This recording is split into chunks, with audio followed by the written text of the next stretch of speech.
Isipin niyo to. Nagbanggaan ng magulong mundo ng social media, mga pinakamakapangyarihang politiko sa bansa at isang high-stakes, palihim na sting operation na parang eksena sa isang pelikula. Sa paghihimay natin ngayon, susuriin natin ang mga ulat sa isa sa mga pinaka-controversial na kaso ngayon, ang pag-aresto sa digital media founder na si Franco Mabanta. Simulan na natin. 350 million pesos. Opo, tama ang dinig nyo. 350 million piso. Hindi yan barya at hindi rin yan basta-bastang halaga. Yan ang napakalaking pera na nasa pinakasentro ng isang umano'y malawakang extortion plot na tuluyang yumanig sa digital media at politika sa Pilipinas. Kaya ang malaking tanong natin, ano nga bang mangyayari kapag ang isang sikat at maimpluensyang digital media creator ay biglang bumangga sa matataas na opisyal ng gobyerno? Ang kwentong ito, may mga lihim na negosyasyon, nakakalulong halaga ng pera at isang expose video na umano'y pwedeng magpabagsak ng mga politiko. Para mas maintindihan natin kung paano humantong sa ganito, silipin natin mismo ang loob ng operasyon ng NBI, ang 350 milyon pesong sting operation. Ibalik natin ang oras, Martes ng gabi, Mayo 5, 2026. Bandang 5:30 ng hapon, nakipagkitang mga undercover NBI agents sa Manila Peninsula Hotel sa Makati. May dala silang mga baga na naglalaman ng umano'y 75 milyon piso, ang unang tranche ng bayad. Pero teka, ayon sa NBI, umayaw ang suspek na tanggapin ang pera roon mismo. Ang dahilan, masyado raw maraming CCTV sa hotel. Kaya ayon, napilitan silang ilipat ang drop-off sa Valle Verde Country Club sa Pasig. Nang i-deliver ang pera, pasikretong sinundan ng mga ahente ang mga kasabo at papasok sa isang function room. At laki gulat na lang ng mga awtoridad, pagpasok nila, nandun mismo ang pangunahing suspek para kurin ng pera. Dito na, literal na nagkahulihan at nagdeklara ng pag-aresto ang NBI. Pero sino nga ba talaga ang nasa sentro ng lahat ng ito? Paano siya umangat mula sa pagiging VJ sa telebisyon hanggang sa maging isang political strategist? Alam nyo, napaka-interesante ng career evolution ni Franco Mabanta. Hindi siya nagsimula sa mundo ng politika. Siguro naaalala nyo pa siya noong early 2000s, isa siyang pamilyar na mukha bilang video jockey sa MYX. Pero mabilis ang naging talon niya mula sa showbiz papunta sa public relations at politika. Mula 2017 hanggang sa eleksyon ng 2022, naging digital strategist at chief social media director siya para sa kampanya ni Pangulong Ferdinand Bongbong Marcos Jr.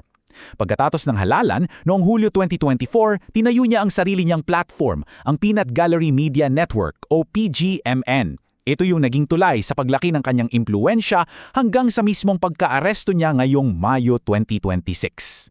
Para mas magets natin kung gaano siya kalapit sa kapangyarihan dati, pakinggan natin itong sinabi niya mismo noong 2019. Sabi niya, kakaiba daw ang naging karanasan niya sa pagiging Chief Social Media Director ng mga Marcos at pinagmamalaki niyang nagtratrabaho siya para sa isang tunay na mabuting tao. Malinaw, di ba?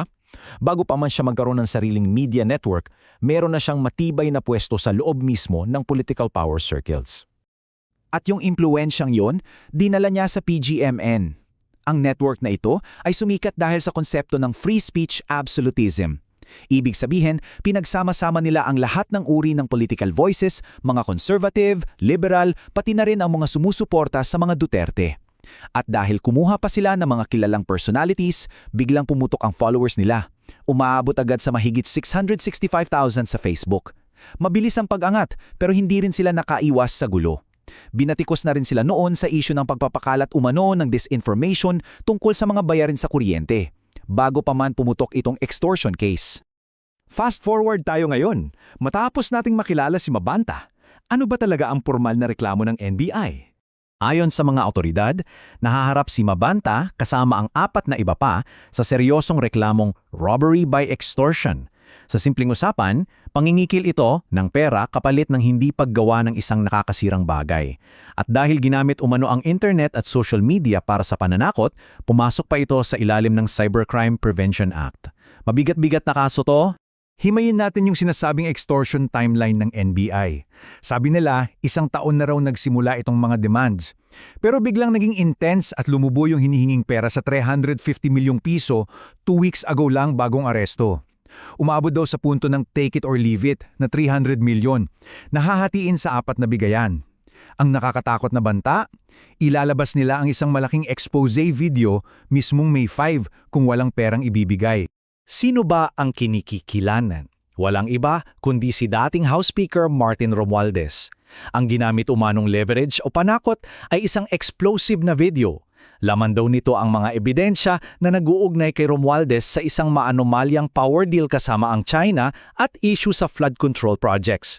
Nagpadala pa raw ng teaser ng video sa kampo ni Romualdez para lalong ma-pressure na siya namang nagtulak sa kanila na tumakbo sa NBI. So yan, ang kwento ng NBI at ng complainant. Pero syempre, kailangan din nating tingnan ang kabilang side. Ano naman ang sagot ni Mabanta at ng PGMN? Setup nga ba talaga ito para patahimikin sila? Nang iharap sa media si Mabanta, nakapusasman, madiin niyang itinanggi ang lahat. Sabi ng kampo ng PGMN, inosente kami. Para sa kanila, ang buong entrapment operation na yon ay isang malaking setup. Ginawa raw ito ni Romualdez para tuluyan silang patahimikin at siguraduhing hindi lalabas ang kanilang kontrobersyal na video.